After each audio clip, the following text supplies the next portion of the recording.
1 Chronicles 10. Defeat and death of Saul and his sons.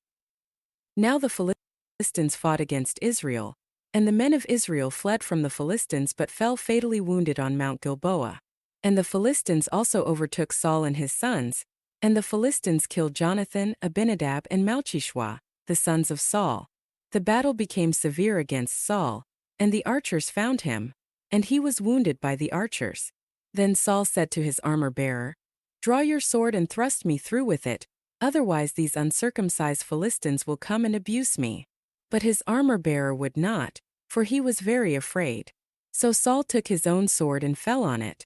When his armor-bearer saw that Saul was dead, he likewise fell on his sword and died. So Saul died with his 3 sons, and all those of his house died together.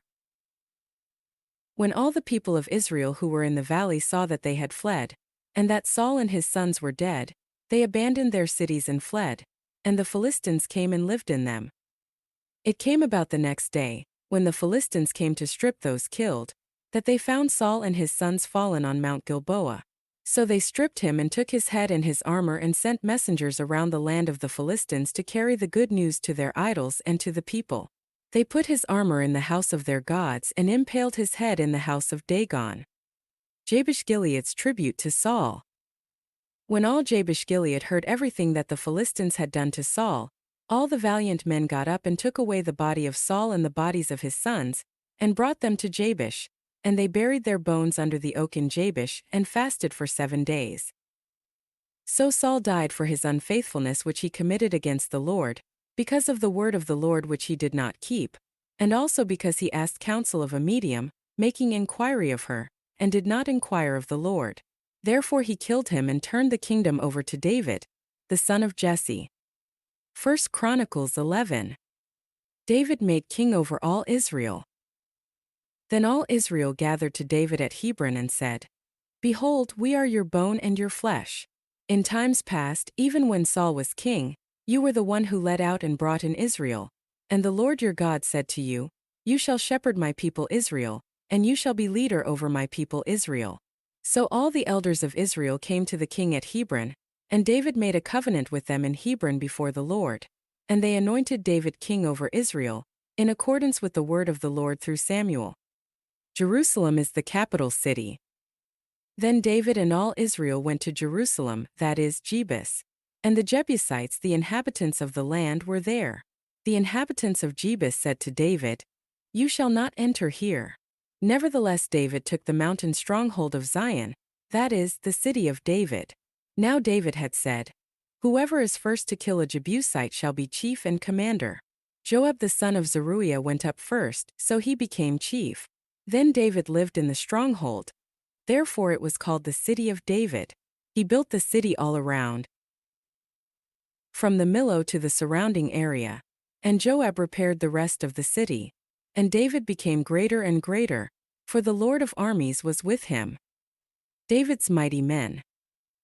Now these are the heads of the mighty men whom David had, who remained faithful to him in his kingdom, together with all Israel to make him king, in accordance with the word of the Lord concerning Israel. These constitute the list of David's mighty men. Jashobeam, the son of a Hachmonite, the chief of the 30. He wielded his spear against 300 whom he killed at one time. After him was Eleazar the son of Dodo, the Ahohite, who was one of the 3 mighty men. He was with David at Potemmim when the Philistines were gathered together there to battle, and there was a plot of land full of barley, and the people fled from the Philistines. But they took their stand in the midst of the plot and defended it, and defeated the Philistines, and the Lord saved them with a great victory. Now 3 of the 30 chief men went down to the rock to David, into the cave of Adullam, while the army of the Philistines was camping in the valley of Rephaim. David was then in the stronghold, while the garrison of the Philistines was then in Bethlehem.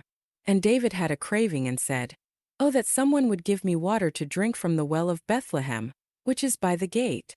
So the 3 broke through the camp of the Philistines and drew water from the well of Bethlehem which was by the gate, and took it and brought it to David. However, David would not drink it, but poured it out to the Lord, and he said, "Far be it from me before my God that I would do this. Shall I drink the blood of these men who went at the risk of their lives? For they brought it at the risk of their lives." therefore he would not drink it. The 3 mighty men did these things. As for Abshai the brother of Joab, he was chief of the 30, and he wielded his spear against 300 and killed them, and he had a name as well as the 30. Of the 3 in the second rank he was the most honored, and he became their commander. However, he did not attain the reputation of the first 3. Benaiah the son of Jehoiada, the son of a warrior of Kabzeel, mighty in deeds, struck and killed the 2 sons of Ariel of Moab. He also went down and struck and killed a lion inside a pit on a snowy day. And he killed an Egyptian, a man of great stature 5 cubits tall. Now in the Egyptian's hand was a spear like a weaver's beam, but he went down to him with a club and snatched the spear from the Egyptian's hand and killed him with his own spear. Benaiah the son of Jehoiada did these things, and had a name as well as the 3 mighty men.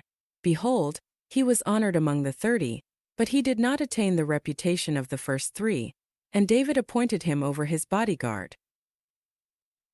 Now the mighty men of the armies were Asahel the brother of Joab, Elhanan the son of Dodo of Bethlehem, Shammoth the Hararite, Helez the Pelonite, Ira the son of Ikesh the Tekoite, Abiezer the Anathothite, Sibbecai the Hushathite, Eli the Ahohite, Maharai the Netophathite, Heled the son of Bana the Netophathite, Ithai the son of Ribai of Gibeah of the sons of Benjamin, Benaiah the Pirathonite, Hurai of the brooks of Gash, Abel the Arbathite, Asmaveth the Baharamite, Eliabah the Shalbanite, the sons of Hashem the Gizonite, Jonathan the son of Shutta the Hararite, Ahiam the son of Sacher the Hararite, Eliphel the son of Uar, Hefer the Mesherathite, Ahijah the Pelonite, Hezro the Carmelite, Nerai the son of Ezbai, Joel the brother of Nathan, Mibhar the son of Hagri, Zelek the Ammonite, Naharai the Berothite, the armor-bearer of Joab the son of Zeruiah, Ira the Ithrite, Gareb the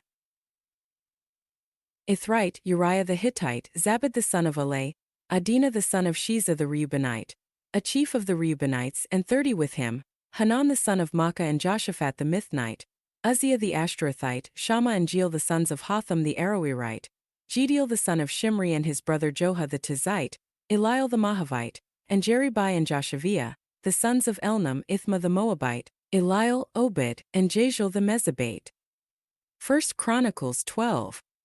David's supporters in Ziklag. Now these are the men who came to David at Ziklag, while he was still restricted because of Saul the son of Kish, and they were among the mighty men who helped him in war. They were equipped with bows, using both the right hand and the left to sling stones and shoot arrows with the bow.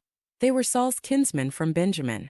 The chief was Ahiezer, then Josh, the sons of Shammah the Gibeathite, and Jeziel and Pelet, the sons of Asmaveth and Barakah, and Jehu the Anathothite, and Ishmael the Gibeonite, a mighty man among the 30, and in charge of the 30. Then Jeremiah, Jahaziel, Johanan, Jozabad the Gederathite, Eluzai, Jerimoth, Bealiah, Shemariah, Shephatiah the Heraphite, Elkanah, Ishiah, Azarel, Jozer, Jashabim the Korahites, and Joelah and Zebadiah, the sons of Jeraham of Geder, Johanan the 8th, Elzabad the 9th, Jeremiah the 10th, and Machbenai the 11th. These men from the sons of Gad were captains of the army. The one who was least was equal to 100, and the greatest to 1,000.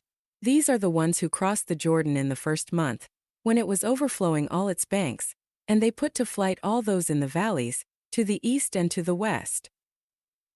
Then some of the sons of Benjamin and Judah came to the stronghold to David. David went out to meet them and said to them, "If you come peacefully to help me, my heart shall be united with you. But if to betray me to my enemies, since there is no wrong in my hands, may the God of our fathers look on it and decide." Then the Manasseh some also defected to David when he was about to go to battle with the Philistines against Saul. But they did not help them, because the governors of the Philistines sent him away after consultation, saying, "At the cost of our heads he might defect to his master Saul." As he was going to Ziklag, men from Manasseh defected to him. Adnah, Jozabad, Jediel, Michael, Jozabad, Elihu and Zilathai, captains of thousands who belonged to Manasseh. They helped David against the band of raiders, for they were all valiant mighty men, and were captains in the army. For day by day men came to David to help him, until there was a great army like the army of God. Supporters gathered at Hebron. Now these are the numbers of the divisions equipped for war, who came to David at Hebron, to turn the kingdom of Saul to him, according to the word of the Lord. The sons of Judah who carried shield and spear numbered 6,800, equipped for war. From the sons of Simeon, valiant mighty men of war, 7,100. From the sons of Levi, 4,600. Now Jehoiada was the leader of the house of Aaron, and with him were 3,700, also Zadok, a young valiant mighty man, and from his father's house 22 captains. From the sons of Benjamin, Saul's kinsmen 3,000, for until now the majority of them had kept their allegiance to the house of Saul. From the sons of Ephraim 20,800, valiant mighty men, famous men in their fathers' households. From the half-tribe of Manasseh 18,000, who were designated by name to come and make David king. From the sons of Issachar, men who understood the times with knowledge of what Israel should do, their chiefs were 200, and all their kinsmen were at their command. From Zebulun, there were 50,000 who went out in the army, who could draw up in battle formation with all kinds of weapons of war, and help David with an undivided heart. From Naphtali there were 1,000 captains, and with them 37,000 with shield and spear. From the Danites who could draw up in battle formation, there were 28,600. From Asher there were 40,000 who went out in the army to draw up in battle formation. From the other side of the Jordan, from the Reubenites, the Gadites, and the half-tribe of Manasseh, there were 120,000 with all kinds of weapons of war for the battle. All of these, being men of war who helped in battle formation, came to Hebron with a perfect heart to make David king over all Israel. And all the rest of Israel also were of one mind to make David king. They were there with David for 3 days, eating and drinking, for their kinsmen had prepared for them. Moreover, those who were near to them, as far as Issachar, Zebulun, and Naphtali, brought food on donkeys, camels, mules, and on oxen, great quantities of flour cakes, fig cakes, and bunches of raisins, wine, oil, oxen, and sheep. There was joy indeed in Israel.